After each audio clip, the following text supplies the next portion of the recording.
Assalamualaikum Sobat Islam Trending, semoga kita semua diberi kesehatan dan rezeki yang melimpah. Kali ini kita akan menceritakan kisah tentang Abu Nawas. Abu Nawas lagi-lagi bikin ulah. Kali ini membuat raja marah.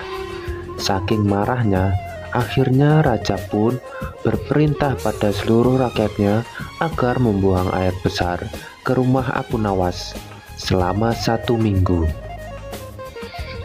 Namun, rupanya perintah raja sudah diketahui oleh Abu Nawas. Dengan berpikir keras, akhirnya Abu Nawas menemukan ide cemerlang untuk melawan raja tanpa melanggar peraturannya.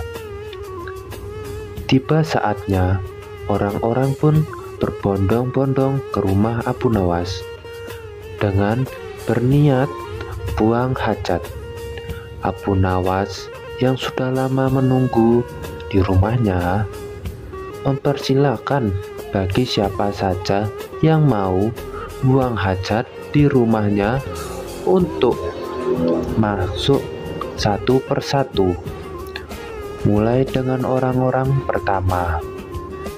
Saat ia sedang asik buang hajat, tiba-tiba saja kedebuk, pukulan balok menghantam kepala orang tersebut, sehingga orang itu pun kesakitan dan lari terberit-berit. Demikian pula yang terjadi dengan orang-orang selanjutnya. Rupa-rupanya sang pelaku adalah Abu Nawas yang memang sengaja menunggul orang-orang yang sedang buang hajat di rumahnya. Demikianlah kejadian itu terjadi pada hari pertama, hingga akhirnya orang-orang pun tidak berani kembali ke rumah Abu Nawas, dan mereka pun melaporkan kejadian ini kepada raja. Hal ini semakin membuat raja tambah marah. Diperintahkannya lah para prajurit untuk menangkap Abu Nawas ke hadapan pengadilan kerajaan. Sesampainya di rumah Abu Nawas, tanpa melawan, Abu Nawas pun dibawa ke pengadilan istana. Tiba di sana, raja pun mulai menyidangkan Abu Nawas. Abu Nawas, tahukah engkau akan kesalahanmu? Tidak, Baginda, tanya Abu Nawas yang tegas. Kau telah melukai banyak orang yang sedang buang hajat di rumahmu atas perintahku untuk rajamu. Ya berarti engkau melawan rajamu. Bukan begitu, Paduka. Yang sebenarnya hamba malah mempertegas perintah Paduka, bukannya melanggar. Kau telah melukai banyak orang. Apa maksudmu? Perintah tuanku, Paduka. Mereka harus buang hajat di rumah hamba, tapi yang mereka lakukan bukan hanya buang hajat, melainkan juga kencing. Jadi mereka lah yang melanggarnya, bukan hamba. Abu Nawas pun tertawa dengan jawaban itu. Raja kembali kalah dalam perlombaan untuk menangkap Abu Nawas dan memenjarakannya. Abu Nawas pun terbebas dari hukuman sang raja. Mencari keadilan dengan pedang. Kisah Abu Nawas kali ini akan menyajikan tentang kecerdikan si Abu Nawas dalam mengadili ibu muda yang saling berebut ibu kandungnya. Entah sudah berapa hari kasus seorang bayi yang diakui oleh 2 orang itu yang sama-sama ingin memiliki ataupun merebut anak tersebut. Hakim rupanya mengalami kesulitan untuk memutuskan perempuan mana yang sebenarnya ibu si bayi itu. Karena berlarut-larut, terpaksa hakim menghadap Baginda untuk minta bantuan. Akhirnya Baginda Raja pun turun tangan. Taktik dan rayuan digunakan. Namun tetap saja kedua ibu tadi saling ngotot mempertahankan Baginda. Raja pun putus asa dengan susah payah untuk mencari ibu kandung tersebut. Mengingat tak ada cara lain lagi, seperti biasanya, Raja memanggil Abu Nawas, dan Abu Nawas harus menggantikan hakim untuk sementara waktu. Abu Nawas tidak menjatuhkan putusan hari itu, namun ia menunda sampai hari berikutnya untuk mencari akal bagaimana caranya untuk mencari ibu kandung tersebut. Keesokan harinya, sidang pengadilan mulai dilanjutkan lagi. Abu Nawas memanggil Algojo dengan pedang di tangan dan memerintahkan agar bayi itu diletakkan di atas meja. "Apa yang akan kau lakukan terhadap bayi itu?" kata kedua perempuan itu dengan heran dan saling pandang. "Sebelum aku mengambil tindakan, apakah salah satu dari kalian bersedia mengalah dan menyerahkan bayi itu kepada yang berhak memilikinya?" kata Abu Nawas. "Tidak, bayi itu adalah anakku," kata kedua perempuan itu secara serentak. "Baiklah, kalau kalian memang sungguh-sungguh, saya menginginkan bayi itu dan tidak ada yang mau mengalah. Maka aku dengan sangat terpaksa akan membelah bayi itu menjadi dua sama rata," jawab Abu Nawas mengancam kedua orang tersebut. Perempuan pertama sangat girang, bukan kepalang, sedangkan perempuan kedua menjerit-jerit histeris.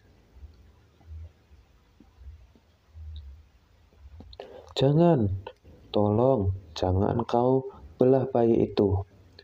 Biarlah aku rela bayi itu seutuhnya diserahkan kepada perempuan itu," kata perempuan kedua. Abu Nawas pun tersenyum lega mendengar penuturan perempuan kedua itu. Sekarang topeng mereka sudah terbuka, dan Abu Nawas pun segera mengambil bayi itu dan langsung menyerahkan kepada perempuan kedua.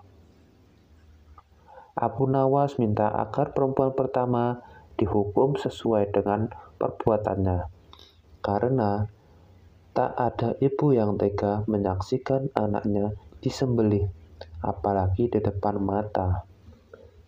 Baginda Raja merasa puas terhadap keputusan Abu Nawas.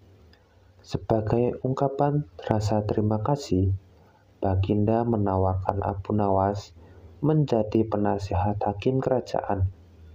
Akan tetapi, Abu Nawas menolaknya. Ia lebih senang menjadi rakyat biasa, sebagai orang desa. Abu Nawas lebih suka hidup sederhana dan tidak gila jabatan seperti zaman sekarang ini. Memeras pemeras.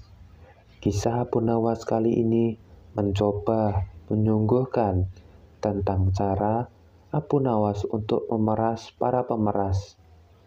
Seorang pegawai pemerintah yang telah berani mencoba memeras Abu Nawas, jangan ditiru ya perbuatan dari pegawai pemerintah yang satu ini. Kisahnya, pada waktu itu banyak sekali rakyat jelata yang ingin mendapatkan hadiah besar dari sang raja. Karena sudah menjadi aturan kerajaan, bagi siapa saja yang bisa membawakan berita bagus untuk raja, maka ia akan mendapatkan hadiah yang sangat besar. Tentu saja, Banyak Baginda Raja mendengarnya. Kalau tidak, pancung hukumannya. Dari itu, tidak semua orang berani begitu saja menghadap dan menyampaikan berita hangat kepada Baginda. Ini si Abu Nawas sukanya. Mencari uang untuk dibagikan kaum kafir miskin. Mulai tergerak hatinya karena tetangga sebelah rumah banyak yang fakir dengan gaji pas-pasan. Memang Abu Nawas ini terkenal sebagai manusia dengan segudang ide. Dia bermaksud ke istana untuk menyampaikan sebuah berita yang amat menarik. Abu Nawas yakin kalau yang akan disampaikan pasti akan membuat Baginda girang, karena berita ini jarang diketahui orang. Di suatu pagi yang cerah, Abu Nawas berangkat sendirian menuju istana. Tetapi semuanya tidak seperti yang dibayangkan. Semula, karena ia harus berhadapan dengan pengawal penjaga pintu gerbang istana. Penjaga itu tidak membawa Abu Nawas, orang yang sangat cerdik, bahkan paling cerdik di negerinya. Dari itu, tidak mungkinlah Abu Nawas gagal untuk menyenangkan hati Baginda. Gumar si penjaga gerbang. Penjaga itu berlagak acuh tak acuh, berkata kepada Abu Nawas, "Hai Abu Nawas, engkau akan aku izinkan masuk asalkan engkau berjanji terlebih dahulu kepadaku," kata penjaga pintu gerbang itu. "Janji apa?" Abu Nawas pura-pura tak tahu.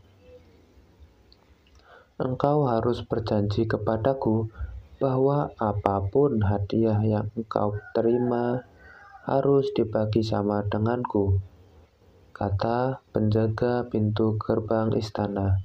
"Baiklah," kata Abu Nawas dengan emosi. Setelah Abu Nawas menyajikan separuh hadiah yang akan diterimanya dari Baginda, barulah penjaga itu mengizinkan Abu Nawas masuk. Kejengkelan Abu Nawas terhadap penjaga gerbang yang nakal ini merubah menjadi dendam yang berkobar-kobar. Menjadi pada akhirnya Abu Nawas mempunyai ide untuk memberikan pelajaran berharga buat pengawal penjaga pintu gerbang istana itu. Setelah masuk istana, Baginda Raja Harun al-Rasyid merasa sangat senang. Rasa senang ini sampai ke lubuk hatinya yang paling dalam. Setelah Abu Nawas menyampaikan berita yang amat langka dan jarang diketahui oleh manusia, Baginda pun merasa sangat senang dan puas. Baginda merasa belum pernah mendengarnya, hingga seolah-olah ia telah menjadi orang yang paling beruntung di dunia. "Wahai Abu Nawas, kali ini tentukanlah sendiri hadiah yang engkau inginkan," kata Baginda. "Terima kasih Paduka, junjungan hamba. Bila diperkenalkan memilih hadiah, maka hamba meminta 100 sambukan," jawab Abu Nawas. "Tentu saja," Baginda bertanya-tanya dalam hati, merasa kaget dan heran. Tetapi Baginda yakin bahwa Abu Nawas pasti mempunyai maksud tertentu di balik itu. Dari itu Baginda memanggil Algojo kerajaan dan berpesan jangan terlalu keras kalau mencambuk Abu Nawas. Algojo pun sudah siap dengan cambukan di tangannya. Abu Nawas dipersilakan maju. Sesuai dengan pesan dari Baginda, Algojo itu mencapuk Abu Nawas dengan pelan. Tepat pada hitungan ke-50, Abu Nawas berteriak, "Berhenti!" Baginda kaget. Beliau bertanya kepada Abu Nawas, "Mengapa engkau minta hukuman cambuk dihentikan? Bukankah engkau sendiri yang memintanya?" Kata Baginda, belum mengerti apa maksud Abu Nawas. "Paduka yang mulia, sebenarnya penjaga pintu gerbang istana telah melarang hamba untuk masuk kecuali hamba mau berjanji membagi sama rata hadiah apapun yang akan diberikan kepada hamba.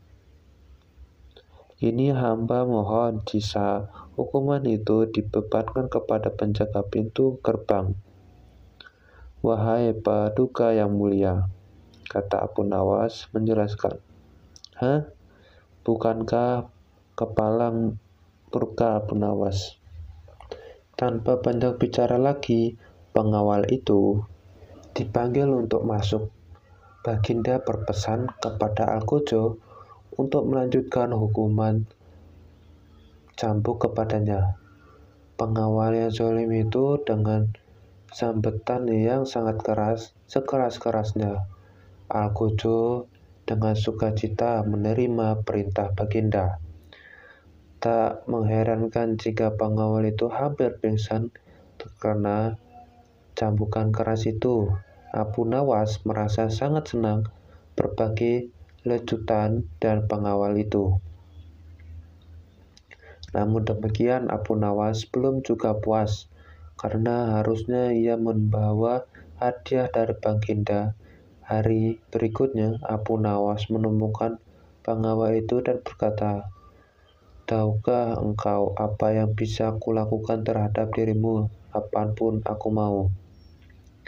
Ancam Abu Nawas. "Tidak." Pengawal itu ketakutan, "Karena engkaulah aku tidak membawa hadiah apa-apa kecuali lecutan."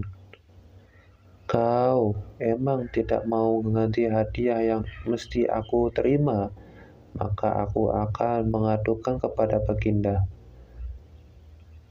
kata Abu Nawas yang mengetahui kalau pengawal ini suka terima suap juga dari orang lain. Karena takut, maka pengawal itu bersedia menjual ladang hasil kecurangannya di masa lalu, dan selanjutnya ia memohon kepada Abu Nawas agar tidak mencelakakan dirinya lagi. Abu Nawas pun bersetuju. Akhirnya, dengan dari penjualan ladang milik pengawal, uangnya dibagikan kepada yang membutuhkan, terutama tetangganya yang miskin tadi.